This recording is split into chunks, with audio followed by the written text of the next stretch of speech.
Bom dia, com a paz do Senhor Jesus. Livro de Gênesis, capítulo 12, verso 1, diz assim: Ora, o Senhor disse a Abrão: Sai-te da tua terra e da tua parentela e da casa de teu pai, para a terra que eu te mostrarei, e far-te-ei uma grande nação. Abençoar-te-ei e engrandecerei o teu nome, e tu serás uma bênção. Abençoarei os que te abençoarem, amaldiçoarei os que te amaldiçoarem, e em ti serão benditas todas as famílias da terra. Assim partiu Abrão, como o Senhor lhe tinha dito, e foi Ló com ele, e era Abrão da idade de 75 anos quando saiu de Harã. O episódio do texto, ele fala de um tempo na vida de um servo de Deus, chamado Abrão, ao qual o Senhor mais à frente mudou o nome dele para Abraão. E nós podemos observar que o Senhor dá uma ordem a Abrão, que ainda era Abrão antes de se tornar Abraão.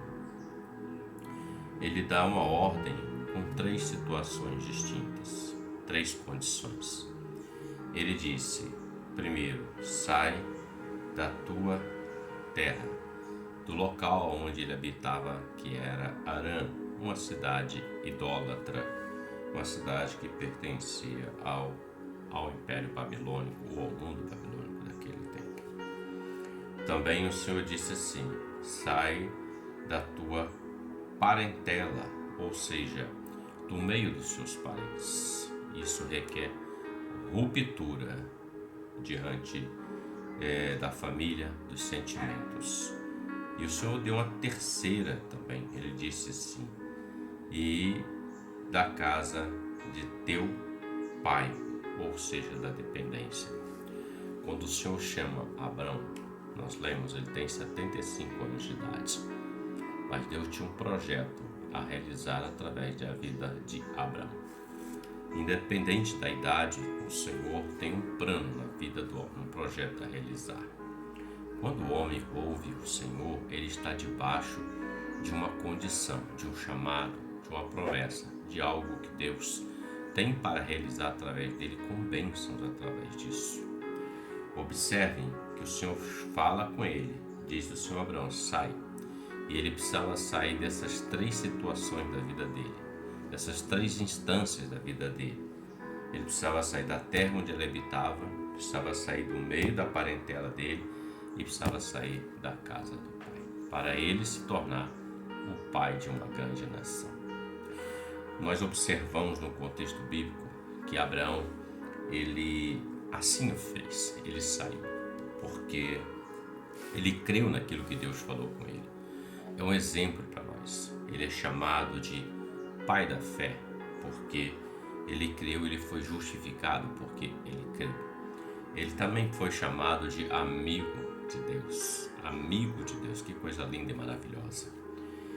Mas eu observo que no chamado de Abraão, para a nossa vida, nossa meditação nesse dia, para alcançarmos as promessas de Deus, para alcançarmos aquilo que Deus tem através de nós, o primeiro ponto é obedecer aquilo que ele falou, sem medidas, e esperar o tempo exato debaixo da obediência daquilo que ele tem como promessa. Veja, Abraão tinha 75. Ele esperou 25 anos até que nascesse Isaque, que era o filho da promessa, através dele e de Sara, sua esposa, que era estéril. Portanto, era necessário uma intervenção de Deus, um milagre do Senhor, para que se completasse essa obra na vida de Abraão. Abraão, quando sai nesses três pontos, e esse ponto quero frisar bem, Abraão sai da terra que ele habita para uma terra que mana leite e mel. Abraão sai do meio da idolatria, do engano, do paganismo naquela cidade, e vai para uma terra que mana leite e mel, uma terra abençoada pelo Senhor, que Deus deu ao povo dele, para a glória de Deus Pai. Abraão também, ele sai do meio da parentela dele para ser amigo de Deus, algo muito maior e muito mais especial do que que ser parente, é amigo de Deus. Abraão, ele sai da casa de teu pai, da dependência do pai dele, físico, terreno, e para ser alguém que era dependente de Deus. Abraão era um homem de condição social, econômica excelente, e ele sai.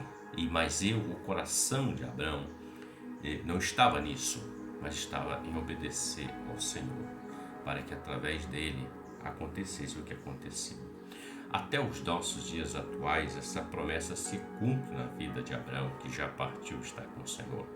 Todas as vezes que nasce um hebreu, isso é promessa de Deus. Quando o Senhor mais na frente fala para Abraão: Abraão, sai da tenda, olha para o céu, conta as estrelas, se as pode contar. Ele disse: não posso. Deus disse: assim será a tua descendência. Tu pode contar a areia da praia? Não pode. Então essa será a sua descendência. Portanto, pela obediência de Abraão, e se estendeu a promessa da multiplicação da descendência dele, desde o primeiro dia da promessa decretada ao cumprimento através de Isaac, através de Jacó e através de todo o povo hebreu, se cumpre até os nossos dias. Por quê? Porque a bênção de Deus não acrescenta dores. A bênção de Deus é algo muito maravilhoso e especial, mas é preciso sair. Em lugares que vão prender o homem naquela situação, ele não vai conseguir crescer, não vai conseguir receber a bênção do Senhor, ele vai ficar sempre preso naquela situação. Quando fala da parentela, ele fala: tem lugar onde habita a parentela, não é? Porque Deus não ama o que são parentes, não é para que o homem seja inimigo dos seus parentes, não é isso. É porque tem momento de ruptura. Não podemos viver o tempo inteiro ali. Precisamos caminhar com Deus, independente das circunstâncias, romper com algumas situações que sempre nos aprisionam, nos prendem, seja ela a parentela, seja a terra. E o ponto, ele disse: sai da casa do teu pai. E Deus está dizendo para ele: eu serei o teu pai. Eu vou cuidar de você. É o que o Senhor está falando com você e comigo nesse dia, nessa palavra. Eu sou o teu pai, eu não me esqueci de você, eu vou cuidar de você. Basta tão somente que você ouça e saia do meio onde você está. Saia dessa situação que aprisiona, que impede o meu agir, o meu mover, e espere o meu tempo, porque no meu tempo o milagre vem. O Isaac veio 25 anos depois. O milagre veio porque Deus promete, cumpre, faz acontecer. Diferente do homem que promete, mas muitas das vezes ele não cumpre. Deus não falha, queridos. Na saída de Abraão, de Harã, ele encontrou a terra prometida. Teve grandes experiências com o Senhor. E algo tão maravilhoso que mesmo depois que Abraão já estava velho e a partida de Sara, Abraão continuou gerando filhos, porque havia sobre Abraão uma bênção maravilhosa. Reflita sobre isso. Tem lugares, parentelas, situações que nos aprisionam e nos impedem de caminhar com Deus. Nós precisamos fazer ruptura, largar isso tudo para viver o melhor do Senhor. É um novo ano, um novo tempo, e Deus tem coisas maravilhosíssimas e grandiosas para você e para mim. Que Deus te abençoe e você tenha um ótimo dia com a paz do Senhor Jesus. Amém.